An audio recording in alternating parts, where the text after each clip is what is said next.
Trump administration faces hurdle in Venezuela oil takeover plan. Trump administration officials are scrambling to win over skeptical lawmakers and oil executives as they outline an unprecedented plan to take control of Venezuela's oil sales following the ouster of former President Nicolás Maduro. The strategy involves seizing and selling millions of barrels of sanctioned Venezuelan oil, with the US temporarily controlling the revenue while promising it would benefit the Venezuelan people.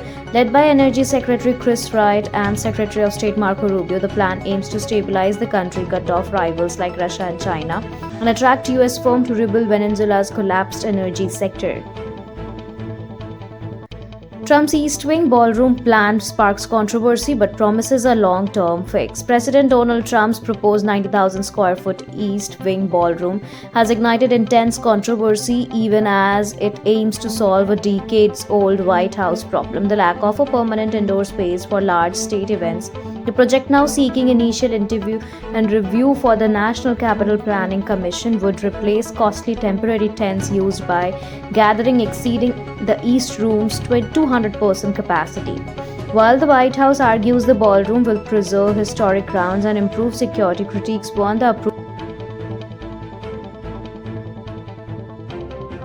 Shapiro kicks off Pennsylvania re-election bid with national ambition. Pennsylvania Governor Joe Shapiro launched his re-election campaign with rallies in Pittsburgh and Philadelphia, framing the race as both a state and national test. Seeking a dominant win, Shapiro aims not only to secure a second term but also to help Democrat flip multiple U.S. House seats in the swing state, strengthening his own future presidential prospects.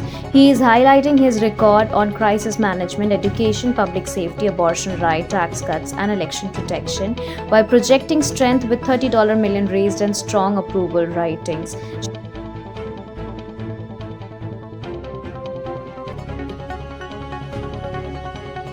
Democrat Steny Hoyer announces retirement after 4 decades in Congress. Maryland Democratic Representative Steny Hoyer, one of the longest-serving members of the U.S. House, is set to retire after more than 40 years in Congress.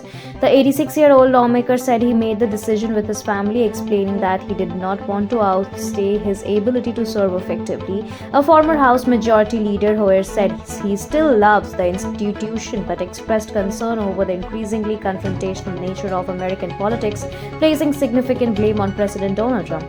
First elected in Congress in 1981, Hoyer played a key role in passing landmark legislation such as American with Disability Act and held multiple leadership positions within the Democratic Party.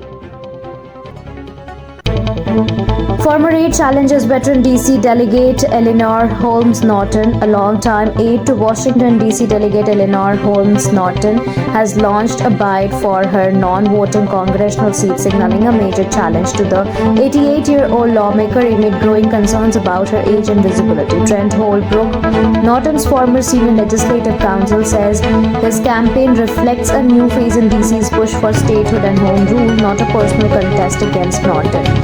After more than 8 years in her office, Holbrook argues his experience makes him well suited to lead, while praising Norton's legacy as a civil rights champion.